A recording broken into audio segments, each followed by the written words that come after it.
Pull-ups. They're one of the most important upper body exercises. They offer one of the best ways to develop your lats and to give you that V-taper appearance, and they could really help fix up your posture as well. But most people can't even do just one complete rep. I'm talking about going from a locked out, dead hanging position at the bottom to a chin over the bar position at the top. Not only are most people incapable of doing enough complete pull-ups to experience the incredible benefits of this exercise, but they also have no path for progression.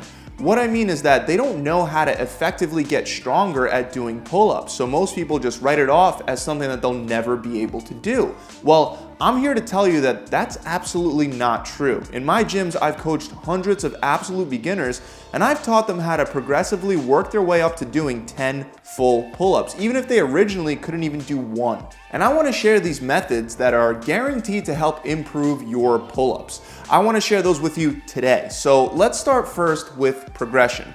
All of you know that to get stronger at any exercise, you need a path for progression. You're not going to walk into the gym for your very first day and be able to squat 300 pounds or bench press 200 pounds.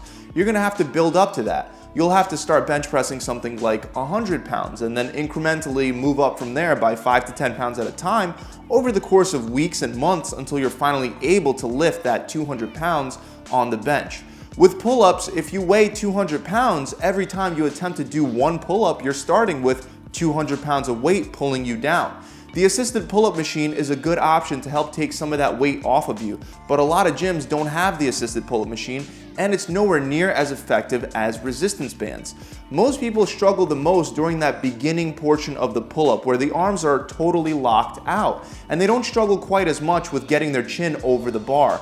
This is due to leverage and torque. When your arms are fully extended, you have a lot less leverage than you do when you get your arms closer to the midline of your body. For example, bent arm lateral raises are a lot easier than regular lateral raises with your arms fully extended. This is why resistance bands are perfect to develop the strength to do pull-ups on your own. They'll assist you the most during that bottom portion of the movement when the band is most stretched out and at its tightest. And they'll still be allowing you to use a lot more of your own strength at the top portion to complete the movement. You'll want to have a set of these pull-up assistance bands because the larger ones will help you up more while the smaller ones will assist you less. To use them, you would wrap a band around a pull-up bar. This will also work if you have one of those doorway pull-up bars at home. Set up a step or a small platform so you could reach the bar. Once you're under the bar, grab the band and stretch it down. Put one foot inside the resistance band, then grab the bar with your hands shoulder width apart and put all your weight on that foot like you're stepping down on it. Then wrap your other foot in front of the resistance band. Now, the one thing that I do need to make sure that you do is keep your feet under your tailbone the whole time. You want your chest out and your heels behind your tailbone so that your body is almost in one straight line up to your chest where it slightly curves backwards. A lot of people raise their legs forward to try to make this exercise easier, but that'll only make it harder because you'll lose the tension on the resistance band. As you progress and get stronger, you'll want to use bands that assist you less and less. You can also combine bands to create assistant levels in between each size and color. For example, if the green band is too easy but the purple band is too difficult, you can use the purple and the black band together until you're ready to drop down to the purple band by itself. Make sure, regardless of what resistance bands you're using, that the exercise remains challenging. You don't want to be bouncing up and down with the bands doing all the work for you. Also, if you want to strengthen the bottom half of your pull-up where your arms are more extended, you can put your knees inside the band instead of your foot. This is also a great idea if the bar is too low to fully extend your elbows without touching the floor with your feet. Just keep in mind you may have to use a thicker band if you're doing it this way. In total, you would want to do at least 3 to 4 sets of 10 reps, and you'll know you selected the right resistance if by the end of each set, you can barely get your chin over the bar. Again, as you get stronger, move to a band that provides less support. Next, you'll want to do negatives. With negatives, you would use a platform or a chair high enough to start at the top of the bar. Position it slightly off to the side so you have enough space to lower yourself to the ground. Step off the platform and lower yourself as slowly as possible. Once you reach the bottom, step back on the platform and repeat this for reps. As you get better at these negatives, try to pause halfway down and hold it for 3 to 5 seconds before lowering all the way back down. With the negatives, you'll want to aim for 3 sets of 10 reps as well. Now, besides using the resistance bands, you'll also want to strengthen your pulling muscles like your rhomboids, your lats, the back of your shoulders, and your biceps. Progressively increasing the weight you use for barbell rows over time can help translate to overall strength gains with all your other pulling movements, including the pull-up. For barbell rows, you'll want to bend down at your waist by about 60 degrees with your chest out and your butt out to maintain a neutral spine once that weight is pulling you down. Start by gripping the bar about shoulder width apart and let it hang straight down without flexing your shoulder. Then pull the bar towards your belly button and return it to that original hanging position. The lat pull down is another great option if you have one at your gym. It mimics almost the exact same range of motion as a pull-up, except now it gives you the ability to incrementally increase the weight you're using over time.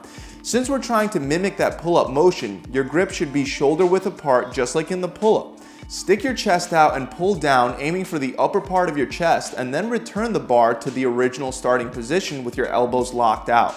Remember, it's very important to constantly try to increase that weight, because if you adapt to a certain weight load and just get comfortable, you'll stop making strength gains. For every set, you should feel like you can barely complete the last rep without failing. To strengthen your biceps, one of the best exercises you can do is barbell bicep curls. With both hands on the bar, it'll allow you to lift a heavier total weight load than if you were to use individual dumbbells in each hand. Again, start standing straight up with your hands shoulder width apart with the bar hanging straight down. Curl the bar inward, bringing it towards your shoulders, and then return it back to that original hanging position. For all 3 of these exercises, you'll want to shoot for the same 3 sets of 10 reps. You can turn all 5 exercises into one workout that'll definitely increase your pulling strength fast. Again, those 5 exercises are resistance band pull-ups, negative pull-ups, barbell rows, lat pull-downs, and bicep curls. So you would do 3 sets of 10 for each exercise with a 3-minute break in between each set. Once you complete all 3 sets for one exercise, you can move on to the next exercise. If you don't have the resistance bands at your gym, or if you want to, let's say, practice these at home, I've included links in the description for bands and a doorway pull-up bar that's quality but inexpensive. That's it, guys. I really hope this video has helped you out with understanding some of the progression paths that you actually have with pull-ups. If you enjoyed it, make sure you subscribe to this channel and hit that bell icon so you can be notified whenever I release more free fat loss tips and tricks and muscle building tips and tricks just like the ones found in this video. Also, it's important for me to mention that if you happen to be overweight, it's going to make doing the pull-up much more difficult. You can take steps to lose extra body fat with a diet that incorporates healthy foods while giving you the right amount of calories and lowering your insulin levels.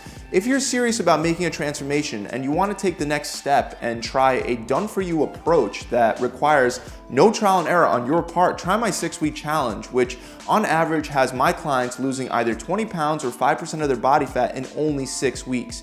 You get a customized diet plan, a 42-day workout plan, a recipe book, a full video exercise library, and much more, including an accountability coach that'll be assigned to check in with you every week to help answer questions and guide you through the entire process.